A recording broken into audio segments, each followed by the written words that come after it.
Hi there, welcome back to ADSR Massive Tutorials. If you're not subscribed to our YouTube channel, get yourself subscribed, youtube.com/ADSR Tuts. Today we're going to be recreating that kind of tech house, deep house style bass, a little bit percussive.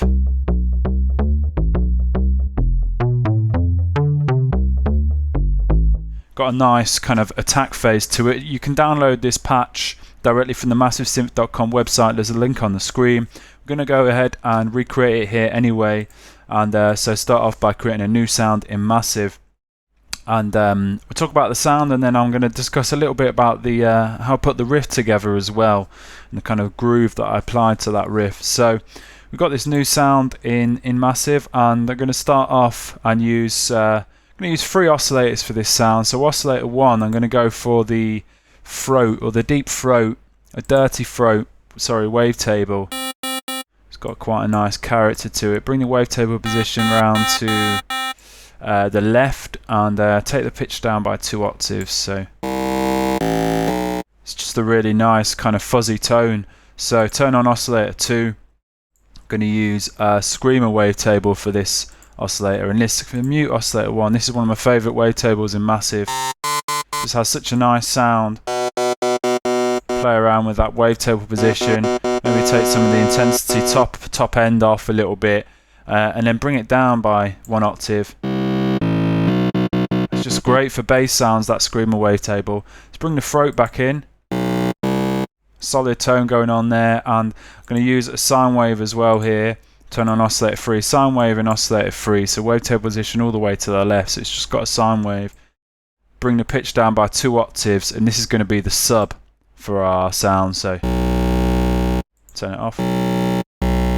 Just providing that weight in the low end. So that's the oscillators taken care of. I'm going to use the both filters for this sound, and I'm going to set the filters up in serial mode, so the sound's going to pass from the oscillators through filter 1, then through filter 2, and then to the output. So set the bring the volume of filter 2 up, and then bring the mix of the mix sliders of the 2 filters down to the bottom. So basically, as I was saying, we're going through out of the oscillators through filter 1 into filter 2 and then to the output, with the filters set up like this in serial mode. So in filter 1, I'm going to use a DAF filter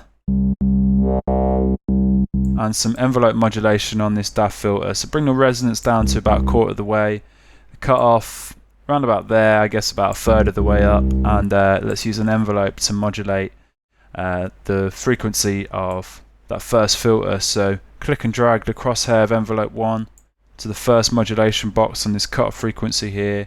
Click and drag up. So providing a bit of kind of envelope modulation on that cutoff frequency. And let's set this envelope up a little bit here.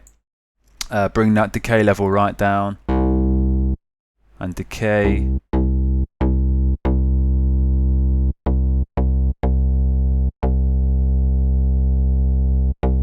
Round about there, and then let's back the attack off a little bit.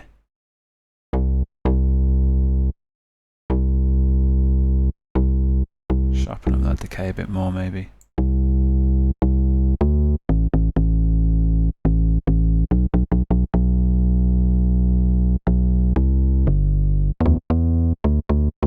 It's got that nice sort of plucky sound, and let's go to this second filter now.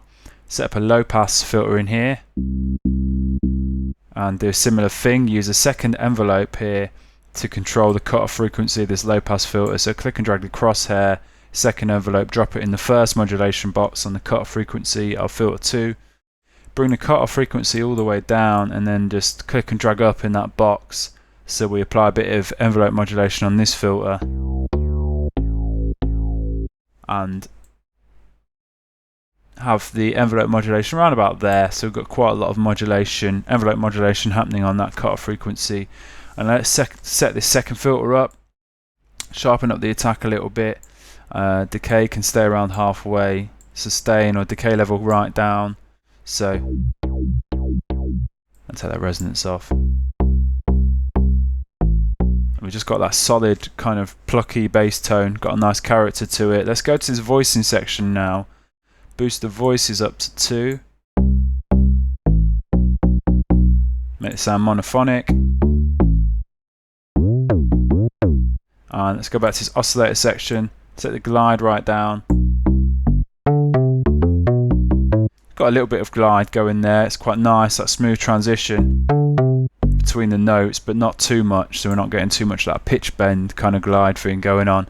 Also going to use a tiny amount of this kind of unison spread on the pitch cutoff here, so turn that on. We've got two voices, so we can actually spread the voices, the pitch of these voices ever so slightly here by turning this pitch cutoff on and just dragging this slider. Obviously I drag it right out and I get that sort of really dirty sound, but just a little bit. Just providing just a little bit of thickness to the sound. If we go back to this oscillator section now and check the restart via gate on the oscillator phases, I'm getting that nice consistent sort of tone. It's re-triggering with each kind of key.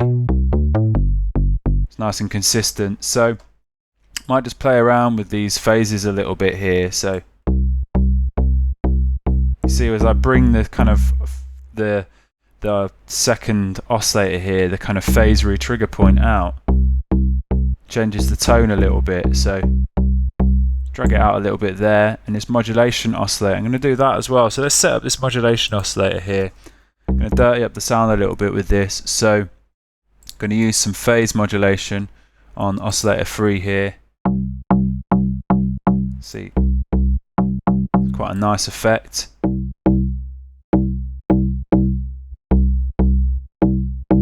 Takes some of the weight out, but it adds quite a nice character. What you can also do here is detune this slightly, maybe to -0.10.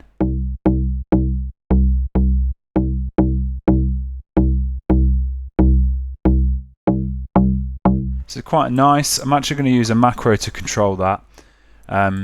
So it's maybe something we can kind of automate with the sound. You wouldn't necessarily always want it on there. Sounds a bit more weighty without it, but adds a nice amount of character.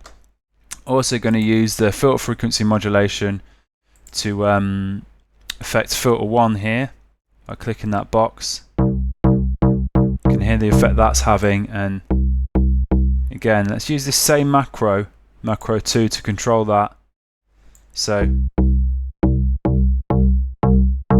it's increasing the frequency modulation on filter 1, but it's also increasing this phase mode on oscillator 3. Quite a nice macro in there, so call that mod osc. And let's set up another macro in here. I showed you at the start of the video we're automating the sound a little bit. We're using a macro to control various parameters on envelope 1. So holding shift I can click and drag this macro, and I'm going to use it to affect the attack of this first kind of envelope that's controlling the cut frequency of filter 1, the decay and the decay level, the sustain, and just quite subtle amounts really. So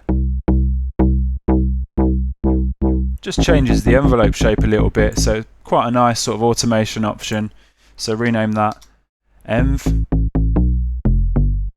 And a couple of final things to set up with the sound. I'm going to use a little bit of dimension expander, put the size right down so we don't kind of increase too much width into the sound, because it's a bass sound. We want it pretty kind of central really.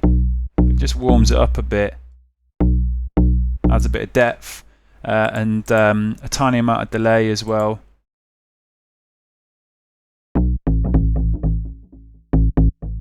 Maybe take the left and right channels down to 1/8.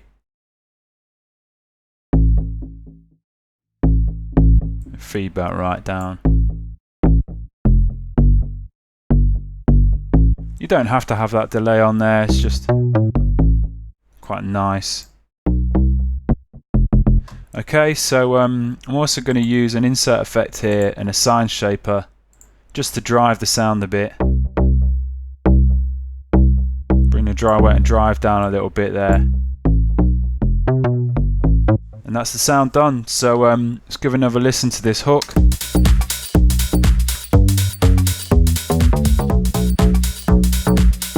It's the mod os there. So I've got this bass riff happening, and basically I programmed that bass there. It sounded quite nice, but it didn't have real kind of nice grooves. So what I've done, rather than use the Logic grooves and kind of shuffles and that, which I don't really like the Logic ones, I've extracted one from Machine. So this is like, if you use Machine, what I've done is I've extracted one of these grooves from Machine, which is like I think about a 30% groove, and then applied it to this MIDI part, and then you've got that nice.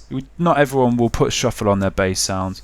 They will on their drums and stuff in house, but not necessarily on a bass. But I thought this kind of bass, it works a bit garagey, a bit deep house style, work with that kind of loose feel. So zoom in on the notes, you can see some of them quite late.